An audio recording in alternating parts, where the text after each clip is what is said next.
This article is about the novel by George Orwell. For other uses, see Animal Farm. Disambiguation. Animal Farm is an allegorical novella by George Orwell, first published in England on the 17th of August 1945. The book tells the story of a group of farm animals who rebel against their human farmer, hoping to create a society where the animals can be equal, free, and happy. Ultimately, however, the rebellion is betrayed and the farm ends up in a state as bad as it was before, under the dictatorship of a pig named Napoleon. According to Orwell, the fable reflects events leading up to the Russian Revolution of 1917 and then on into the Stalinist era of the Soviet Union. Orwell, a democratic socialist, was a critic of Joseph Stalin and hostile to Moscow-directed Stalinism, an attitude that was critically shaped by his experiences during the Spanish Civil War. The Soviet Union, he believed, had become a brutal dictatorship, built upon a cult of personality and enforced by a reign of terror. In a letter to Ivan Davitt, Orwell described Animal Farm as a satirical tale against Stalin, un conte satire contra Stalin, and in his essay, Why I Write, 1946, wrote that Animal Farm was the first book in which he tried, with full consciousness of what he was doing, to fuse political purpose and artistic purpose into one whole. The original title was Animal Farm, a fairy story, but U.S. publishers dropped the subtitle when it was published in 1946, and only one of the translations during Orwell's lifetime kept it. Other titular variations include subtitles like A Satire and A Contemporary Satire. Orwell suggested the title Union des Républiques Socialistes Animales for the French translation, which abbreviates TERSA, the Latin word for bear, a symbol of Russia. It also played on the French name of the Soviet Union, Union des Républiques Socialistes Soviétiques. Orwell wrote the book between November 1943 and February 1944. When the UK was in its wartime alliance with the Soviet Union against Nazi Germany, and the British people and intelligentsia held Stalin in high esteem, a phenomenon Orwell hated. The manuscript was initially rejected by a number of British and American publishers, including one of Orwell's own, Victor Gollancz, which delayed its publication. It became a great commercial success when it did appear, partly because international relations were transformed as the wartime alliance gave way to the Cold War. Time magazine chose the book as one of the 100 best English-language novels 1923 to 2005. It also featured at number 31 on the Modern Library list of best 20th-century novels. It won a retrospective Hugo Award in 1996 and is included in the Great Books of the Western World selection. Contents. Plot summary. The poorly run manor farm near Willingdon, England, is ripened for rebellion from its animal populace by neglect at the hands of the irresponsible and alcoholic farmer, Mr. Jones. One night, the exalted Borold Major organizes a meeting, at which he calls for the overthrow of humans and teaches the animals a revolutionary song called Beasts of England. When Old Major dies, two young pigs, Snowball and Napoleon, assume command and stage a revolt, driving Mr. Jones off the farm and renaming the property Animal Farm. They adopt the 7 commandments of animalism, the most important of which is, all animals are equal. The decree is painted in large letters on one side of the barn. Snowball teaches the animals to read and write, while Napoleon educates young puppies on the principles of animalism. Food is plentiful, and the farm runs smoothly. The pigs elevate themselves to positions of leadership and set aside special food items, ostensibly for their personal health. Following an unsuccessful attempt by Mr. Jones and his associates to retake the farm, later dubbed the Battle of the Cowshed, Snowball announces his plans to modernize the farm by building a windmill. Napoleon has his dogs chase Snowball away and he declares himself leader. Napoleon enacts changes to the governance structure of the farm, replacing meetings with a committee of pigs who will run the farm. Through a young pig named Squealer, Napoleon claims credit for the windmill idea. The animals work harder with the promise of easier lives with the windmill. When the animals find the windmill collapsed after a violent storm, Napoleon and Squealer convince the animals that Snowball is trying to sabotage their project and begin to purge the farm of animals Napoleon accuses of consorting with his old rival. When some animals recall the Battle of the Cowshed, Napoleon, who was nowhere to be found during the battle, frequently smears Snowball as a collaborator of Mr. Jones, while falsely representing himself as the hero of the battle. Beasts of England is replaced with an anthem glorifying Napoleon, who appears to be adopting the lifestyle of a man. The animals remain convinced that they are better off than they were under Mr. Jones. Mr. Frederick, a neighboring farmer, attacks the farm, using blasting powder to blow up the restored windmill. Although the animals win the battle, they do so at great cost, as many, including Boxer the workhorse, are wounded. Although he recovers from this, Boxer eventually collapses while working on the windmill, being almost 12 years old at that point. Boxer is taken away in a knacker's van, but Squealer quickly assures the animals that the van had been purchased from the knacker by an animal hospital and that the previous owner's signboard had not been repainted. Squealer subsequently reports Boxer's death and martyrizes him with a festival the following day. However, the truth is that Napoleon had engineered the sale of Boxer to the knacker, allowing Napoleon and his inner circle to acquire money to buy whiskey for themselves. Years pass, the windmill is rebuilt, and another windmill is constructed, which makes the farm a good amount of income. However, the ideals which Snowball discussed, including stalls with electric lighting, heating, and running water, are forgotten, with Napoleon advocating that the happiest animals live simple lives. In addition to Boxer, many of the animals who participated in the rebellion are dead or old. Mr. Jones, having moved away after giving up on reclaiming his farm, has also died. The pigs start to resemble humans, as they walk upright, carry whips, drink alcohol and wear clothes.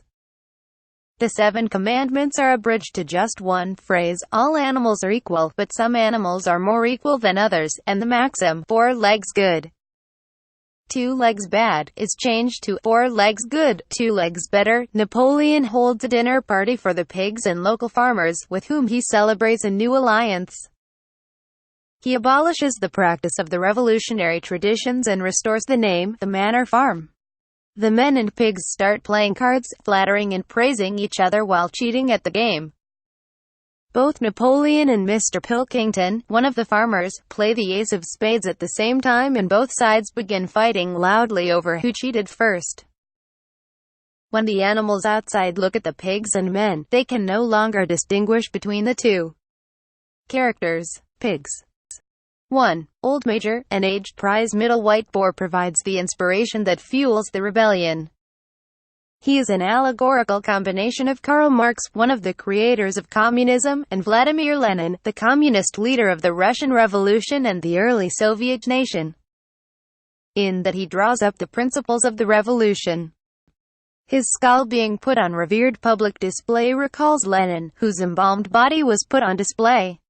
By the end of the book, the skull is reburied. 2. Napoleon, a large, rather fierce-looking Berkshire boar, the only Berkshire on the farm, not much of a talker, but with a reputation for getting his own way. An allegory of Joseph Stalin. Napoleon is the main villain of Animal Farm. 3. Snowball, Napoleon's rival and original head of the farm after Jones' overthrow. His life parallels that of Leon Trotsky, but may also combine elements from Lenin. 4. Squealer, a small, white, fat porker who serves as Napoleon's second-in-command and Minister of Propaganda, holding a position similar to that of Vyacheslav Molotov. 5. Minimus, a poetic pig who writes the second and third national anthems of Animal Farm after the singing of Beasts of England is banned. Rodin compares him to the poet Vladimir Mayakovsky. 6. The piglets, hinted to be the children of Napoleon and are the first generation of animals subjugated to his idea of animal inequality. 7. The young pigs, 4 pigs who complain about Napoleon's takeover of the farm, but are quickly silenced and later executed, the first animals killed in Napoleon's farm purge. likely based on the Great Purge of Grigory Zinoviev, Lev Kamenev, Nikolai Bukharin, and Alexei Rykov. 8. Pink Eye, a minor pig who is mentioned only once. He is the pig that tastes Napoleon's food to make sure it is not poisoned. In response to rumors about an assassination attempt on Napoleon. Humans.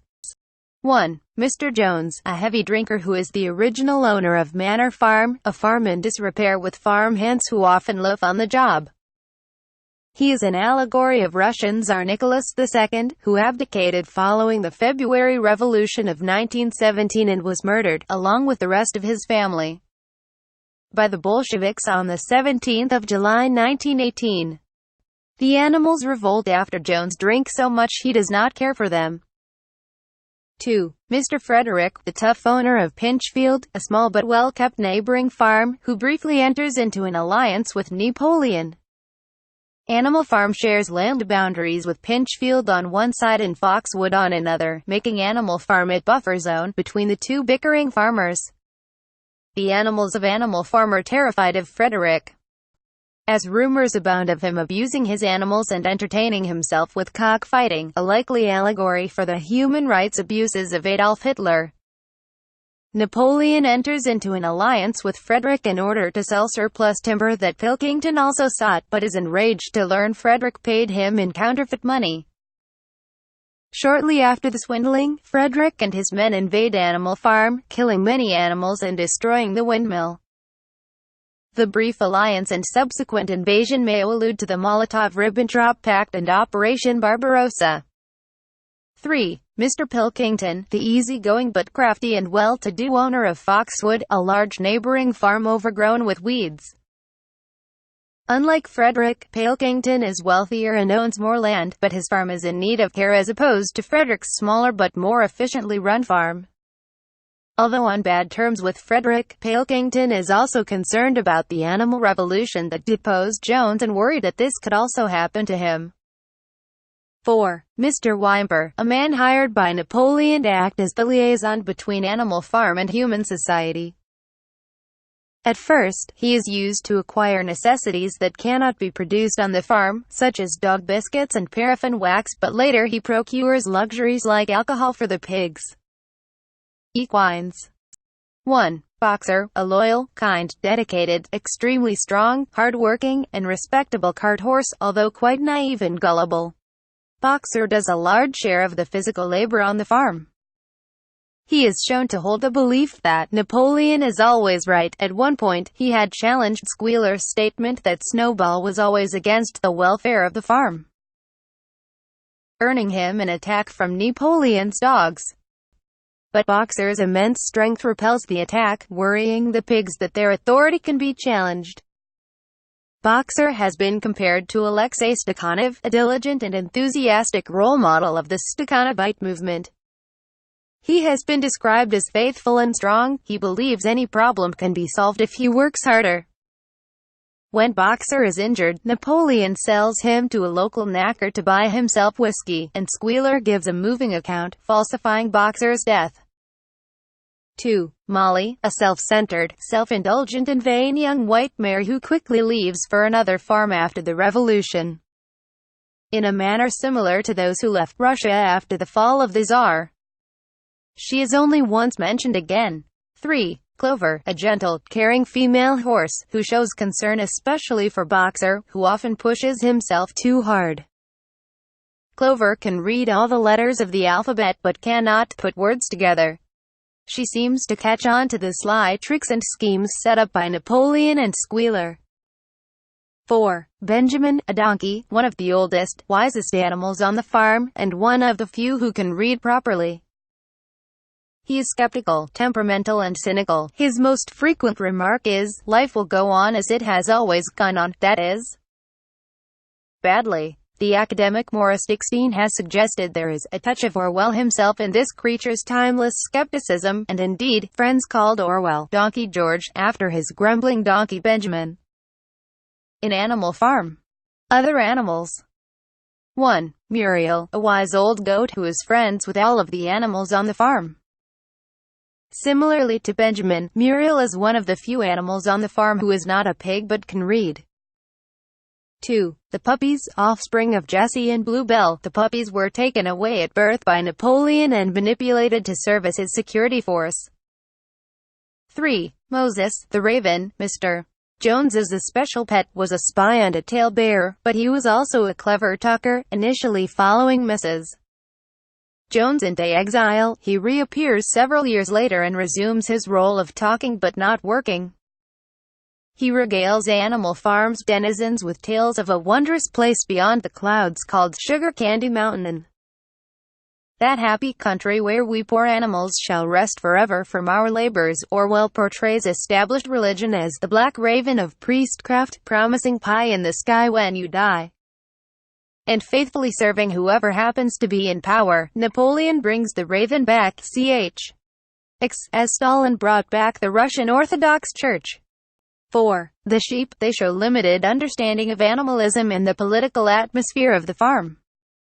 Yet nonetheless they are the voice of blind conformity as they bleat their support Napoleon's ideals with jingles during his speeches and meetings with Snowball. Their constant bleating of 4 legs good, 2 legs bad was used as a device to drown out any opposition or alternate views from Snowball, much as Stalin used hysterical crowds to drown out Trotsky. Towards the latter section of the book, Squealer, the propagandist trains the sheep to alter their slogan to 4 legs good, 2 legs better, which they dutifully do.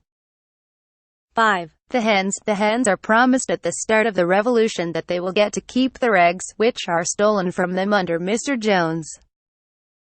However, their eggs are soon taken from them under the premise of buying goods from outside Animal Farm.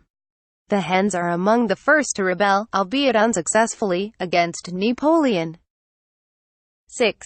The cows. The cows are enticed into the revolution by promises that their milk will not be stolen, but can be used to raise their own calves. Their milk is then stolen by the pigs, who learn to milk them. The milk is stirred into the pig's mash every day, while the other animals are denied such luxuries. 7. The cat. Never seen to carry out any work. The cat is absent for long periods and is forgiven because her excuses are so convincing and she purred so affectionately that it was impossible not to believe in her good intentions. She has no interest in the politics of the farm, and the only time she is recorded as having participated in an election, she is found to have actually voted on both sides. Genre. Style. George Orwell's Animal Farm is an example of a political satire that was intended to have a wider application, according to Orwell himself, in terms of its relevance.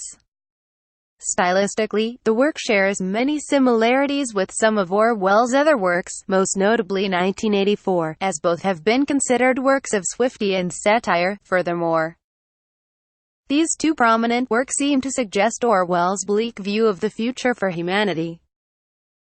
He seems to stress the potential, current threat of dystopias similar to those in Animal Farm in 1984. In these kinds of works, Orwell distinctly references the disarray and traumatic conditions of Europe following the Second World War. Orwell's style and writing philosophy as a whole was very concerned with the pursuit of truth in writing. Orwell was committed to communicating in a way that was straightforward, given the way that he felt words were commonly used in politics to deceive and confuse. For this reason, he is careful, in Animal Farm, to make sure the narrator speaks in an unbiased and uncomplicated fashion. The difference is seen in the way that the animals speak and interact, as the generally moral animals seem to speak their minds clearly, while the wicked animals on the farm, such as Napoleon, twist language in such a way that it meets their own insidious desires. This style reflects Orwell's close approximation to the issues facing Europe at the time and his determination to comment critically on Stalin-Soviet Russia. Background. Origin. George Orwell wrote the manuscript in 1943 and 1944 after his experiences during the Spanish Civil War, which he described in Homage to Catalonia, 1938. In the preface of a 1947 Ukrainian edition of Animal Farm, he explained how escaping the communist purges in Spain taught him how easily totalitarian propaganda can control the opinion of enlightened people in democratic countries. This motivated Orwell to expose and strongly condemn what he saw as the Stalinist corruption of the original socialist ideals. Homage to Catalonia sold poorly. After seeing Arthur Koestler's best-selling Darkness at Noon about the same war, Orwell decided that fiction was the best way to describe totalitarianism. Immediately prior to writing the book, Orwell had quit the BBC. He was also upset about a booklet for propagandists the Ministry of Information had put out. The booklet included instructions on how to quell ideological fears of the Soviet Union, such as directions to claim that the Red Terror was a figment of Nazi imagination. In the preface, Orwell described the source of the idea of setting the book on a farm. I saw a little boy, perhaps 10 years old, driving a huge cart horse along a narrow path, whipping it whenever it tried to turn. It struck me that if only such animals became aware of their strength, we should have no power over them. And that men exploit animals in much the same way as the rich exploit the proletariat. Publishing. Orwell initially encountered difficulty getting the manuscript published, largely due to fears that the book might upset the alliance between Britain, the United States, and the Soviet Union. 4 publishers refused to publish Animal Farm, yet one had initially accepted the work but declined it, after consulting the Ministry of Information. Eventually, Secker and Warburg published the first edition in 1945. During the Second World War, it became clear to Orwell that anti-Soviet literature was not something which most major publishing houses would touch, including his regular publisher Gollancz. He also submitted the manuscript to Faber and Faber, where the poet T.S. Eliot, who was a director of the firm, rejected it. Eliot wrote back to Orwell praising the book's good writing and fundamental integrity, but declared that they would only accept it for publication if they had some sympathy for the viewpoint, which I take to be generally Trotskyite. Eliot said he found the view not convincing, and contended that the pigs were made out to be the best to run the farm. He posited that someone might argue what was needed was not more communism but more public-spirited pigs. Orwell let André Deutsch, who was working for Nicholson and Watson in 1944, read the typescript, and Deutsch was convinced that Nicholson and Watson would want to publish it. However, they did not, and lectured Orwell on what they perceived to be errors in Animal Farm. In his London letter on 17 April 1944 for Partisan Review, Orwell wrote that it was now next door to impossible to get anything overtly anti-Russian printed. Anti-Russian books do appear, but mostly from Catholic publishing firms and always from a religious or frankly reactionary angle. The publisher Jonathan Cape, who had initially accepted Animal Farm, subsequently rejected the book after an official at the British Ministry of Information warned him off. Although the civil servant who it is assumed gave the order was later found to be a Soviet spy. Writing to Leonard Moore, a partner in the literary agency of Christie and Moore, publisher Jonathan Cape explained that the decision had been taken on the advice of a senior official in the Ministry of Information. Such flagrant, anti-Soviet bias was unacceptable, and the choice of pigs as the dominant class was thought to be especially offensive. It may reasonably be assumed that the important official was a man named Peter Smollett, who was later unmasked as a Soviet agent. Orwell was suspicious of Smollett, Smolka, and he would be one of the names Orwell included in his list of crypto-communists and fellow travelers sent to the Information Research Department in 1949. The publisher wrote to Orwell, saying, "If the fable were addressed generally to dictators and dictatorship at large, then publication would be all right, but the fable does follow, as I see now, so completely the progress of the Russian Soviets and their 2 dictators, Lenin and Stalin, that it can apply only to Russia, to the exclusion of the other dictatorship. Another thing, it would be less offensive if the predominant caste in the fable were not pigs. I think the choice of pigs as the ruling caste will no doubt give offense to many people, and particularly to anyone who is a bit touchy, as undoubtedly the Russians are." Frederick Warburg also faced pressures against publication, even from people in his own office and from his wife Pamela. who felt that it was not the moment for ingratitude towards Stalin and the heroic Red Army, which had played a major part in defeating Adolf Hitler. A Russian translation was printed in the paper Posiv, and in giving permission for a Russian translation of Animal Farm, Orwell refused in advance all royalties. A translation in Ukrainian, which was produced in Germany, was confiscated in large part by the American wartime authorities and handed over to the Soviet Repatriation Commission. In October 1945, Orwell wrote to Frederick Warburg expressing interest in pursuing the possibility that the political cartoonist David Low might illustrate Animal Farm.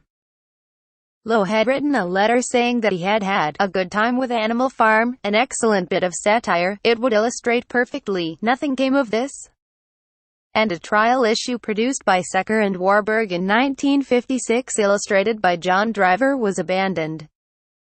But the Folio Society published an edition in 1984 illustrated by Quentin Blake and an edition illustrated by the cartoonist Ralph Steadman was published by Secker and Warburg in 1995 to celebrate the 50th anniversary of the first edition of Animal Farm.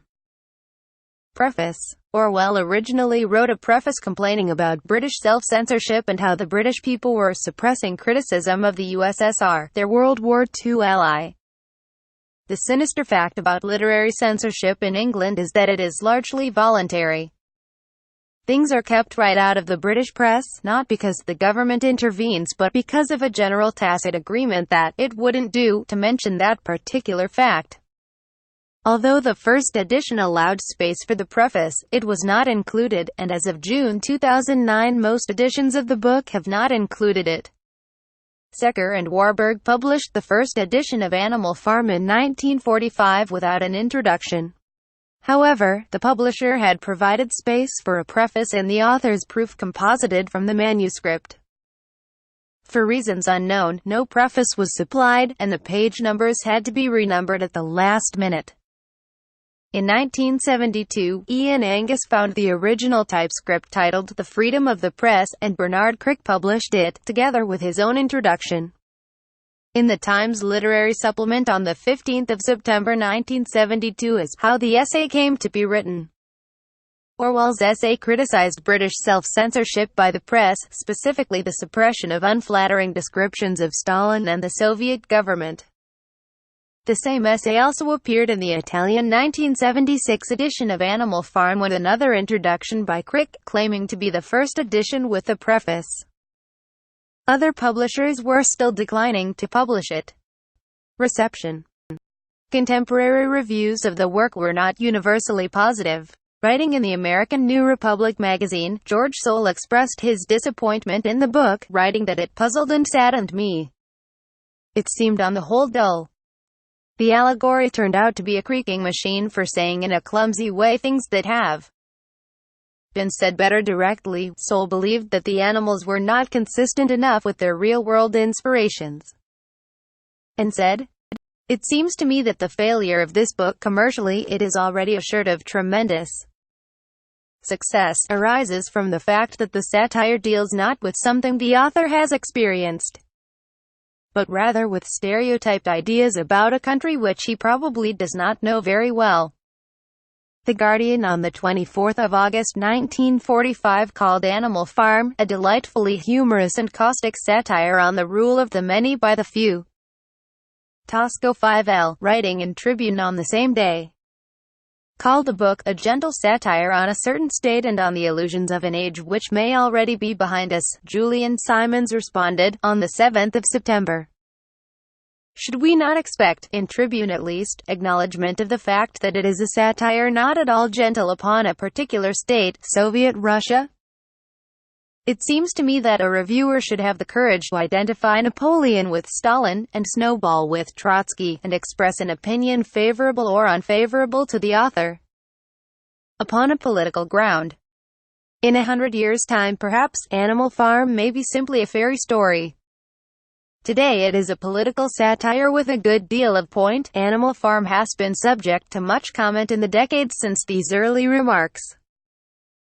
The CIA from 1952 to 1957 in Operation A Dinosaur sent millions of balloons carrying copies of the novel into Poland, Hungary, and Czechoslovakia, whose air forces tried to shoot the balloons down.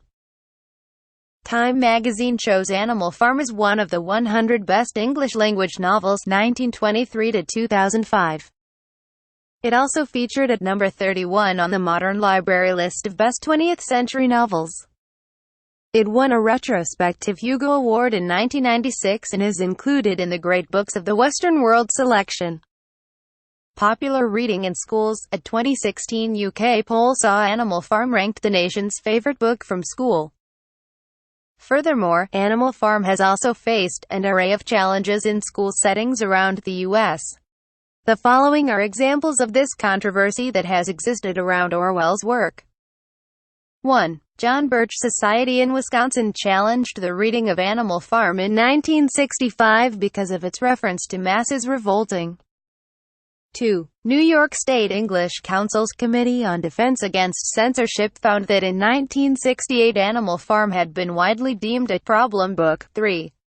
A censorship survey conducted in DeKalb County, Georgia regarding the years 1979 to 1982 revealed that many schools had attempted to limit access to Animal Farm due to its political theories. 4. Superintendent in Bay County, Florida bans Animal Farm at the middle school and high school levels in 1987. 1. The board quickly brought back the book, however, after receiving complaints of the ban as unconstitutional. 5. Animal Farm was removed from a school district's curriculum in 2017 in Stonington, Connecticut. Animal Farm has also faced similar forms of resistance in other countries. The ALA also mentions the way that the book was prevented from being featured at the International Book Fair in Moscow, Russia, in 1977 and banned from schools in the United Arab Emirates for references to practices or actions that defy Arab or Islamic beliefs, such as pigs or alcohol. In the same manner, Animal Farm has also faced relatively recent issues in China. In 2018, the government made the decision to censor all online posts about or referring to Animal Farm. Analysis. Animalism. 7 Commandments. Redirects here. For the Noahide Code, see 7 Laws of Noah. The pigs Snowball, Napoleon, and Squealer adapt old Major's ideas into a complete system of thought, which they formally name animalism, an allegoric reference to communism. Not to be confused with the philosophy animalism. Soon after, Napoleon and Squealer partake in activities associated with the humans, drinking alcohol, sleeping in beds, trading, which were explicitly prohibited by the 7 Commandments. Squealer is employed to alter the 7 Commandments to account for this humanization. An allusion to the Soviet government's revising of history in order to exercise control of the people's beliefs about themselves and their society. The original commandments are: 1. Whatever goes upon 2 legs is an enemy. 2. Whatever goes upon 4 legs, or has wings, is a friend. 3. No animal shall wear clothes. 4. No animal shall sleep in a bed.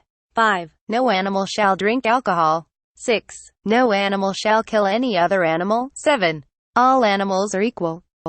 These commandments are also distilled into the maxim, 4 legs good, 2 legs bad, which is primarily used by the sheep on the farm, often to disrupt discussions and disagreements between animals on the nature of animalism. Later, Napoleon and his pigs secretly revised some commandments to clear themselves of accusations of law-breaking. The changed commandments are as follows, with the changes bolded. 1. No animal shall sleep in a bed with sheets. 2. No animal shall drink alcohol to excess. 3. No animal shall kill any other animal without cause. Eventually, these are replaced with the maxims, all animals are equal, but some animals are more equal than others, and 4 legs good, 2 legs better, as the pigs become more human. This is an ironic twist to the original purpose of the 7 Commandments, which were supposed to keep order within Animal Farm by uniting the animals together against the humans and preventing animals from following the humans' evil habits. Through the revision of the commandments, Orwell demonstrates how simply political dogma can be turned into malleable propaganda. Significance and allegory. The horn and hoof flag described in the book appears to be based on the hammer and sickle, the communist symbol. By the end of the book, the hoof and horn is removed. Orwell biographer Jeffrey Myers has written, virtually every detail has political significance in this allegory, Orwell himself wrote in 1946. Of course I intended it primarily as a satire on the Russian Revolution. And that kind of revolution, violent conspiratorial revolution, led by unconsciously power-hungry people, can only lead to a change of masters. Revolutions only effect a radical improvement when the masses are alert. In a preface for a 1947 Ukrainian edition, he stated, "For the past 10 years I have been convinced that the destruction of the Soviet myth was essential if we wanted a revival of the socialist movement. On my return from Spain, in 1937, I thought of exposing the Soviet myth in a story that could be easily understood by almost anyone and which could be easily translated into other languages. The revolt of the animals against Farmer Jones is Orwell's analogy with the October 1917 Bolshevik Revolution. The Battle of the Cowshed has been said to represent the Allied invasion of Soviet Russia in 1918, and the defeat of the White Russians in the Russian Civil War. The pig's rise to preeminence mirrors the rise of a Stalinist bureaucracy in the USSR, just as Napoleon's emergence as the farm sole leader reflects Stalin's emergence. The pig's appropriation of milk and apples for their own use, the turning point of the story, as Orwell termed it in a letter to Dwight MacDonald, stands as an analogy for the crushing of the left-wing 1921 Kronstadt revolt against the Bolsheviks. And the difficult efforts of the animals to build the windmill suggest the various 5-year plans. The puppies controlled by Napoleon parallel the nurture of the secret police in the Stalinist structure. And the pig's treatment of the other animals on the farm recalls the internal tear faced by the populace in the 1930s. In Chapter 7, when the animals confess their non-existent crimes and are killed, Orwell directly alludes to the purges, confessions and show trials of the late 1930s. These contributed to Orwell's conviction that the Bolshevik Revolution had been corrupted and the Soviet system become rotten. Peter Edgerly Chow and Peter Davison contend that the Battle of the Windmill, specifically referencing the Battle of Stalingrad and the Battle of Moscow, represents World War II. During the battle, Orwell first wrote, all the animals, including Napoleon, took cover. Orwell had the publisher alter this to, all the animals except Napoleon, in recognition of Stalin's decision to remain in Moscow during the German advance. Orwell requested the change after he met Joseph Chapsky in Paris in March 1945.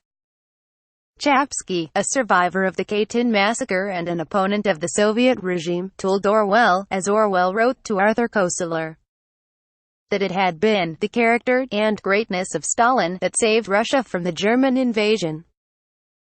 Other connections that writers have suggested illustrate Orwell's telescoping of Russian history from 1917 to 1943 include the wave of rebelliousness that ran through the countryside after the rebellion, which stands for the abortive revolutions in Hungary and in Germany, CHIV, the conflict between Napoleon and Snowball, CHV, paralleling the two rival and quasi-messianic beliefs that seemed pitted against one another, Trotskyism, with its faith in the revolutionary vocation of the proletariat of the West, and Stalinism with its glorification of Russia's socialist destiny, Napoleon's dealings with Weimar and the Willingdon markets, CHV, paralleling the Treaty of Rapallo, and Frederick's forged banknotes, paralleling the Hitler-Stalin Pact of August 1939, after which Frederick attacks Animal Farm without warning and destroys the windmill.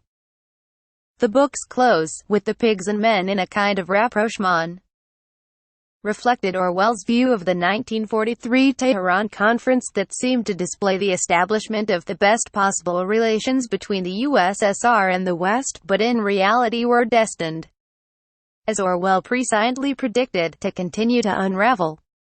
The disagreement between the Allies and the start of the Cold War is suggested when Napoleon and Pilkington, both suspicious, played an ace of spades simultaneously. Similarly, the music in the novel, starting with Beasts of England, and the later anthems, parallels the Internationale, and its adoption and repudiation by the Soviet authorities as to the anthem of the USSR in the 1920s and 1930s.